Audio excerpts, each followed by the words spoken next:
আসসালামু আলাইকুম বন্ধুরা, আশা করি সবাই ভালো আছেন। নতুন একটি ভিডিও নিয়ে আপনাদের মাঝে হাজির হলাম। ভিডিওটি হলো কিং কোয়েলে সবুজ শাকসবজি খাওয়ালে কি হয়, অথবা ফ্যান্সি মুরগিকে শাকসবজি খাওয়ালে কি হয়। আমরা অনেকেই জানি যে দেশি মুরগি শাক খায় বা ফার্মি মুরগি শাক খায়, কবুতরকেও শাক খাওয়ানো হয়। আজকে আমি দেখাবো কিং কোয়েলকে শাক খাওয়ানো আর শেরেমা মুরগিকে শাক খাওয়ানো। এগুলো দেখবেন আপনারা, এগুলো আমার শেরেমা মুরগি। আর প্রথমে কিং কোয়েল দেখছেন, আমি শাকগুলো আগে কেটে নিয়েছি, এখন আপনাদের দেখাবো ভিডিওর মাধ্যমে।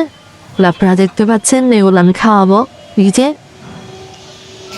এখানে আছে আপনার যে প্রাকৃতিক যে এলাঞ্চা শাক আছে, কলমির শাক আছে, এগুলো মিক্স করে আমি দেবো মুরগিকে।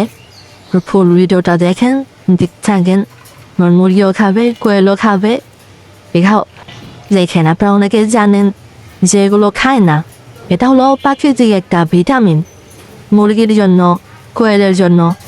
প্রত্যেকটা প্রাণী খায়, হয়তো আমরা অনেকে জানি না। এগুলো আমাদের জানা নেই, আমরা জানি না যে আমি দিয়ে দিচ্ছি।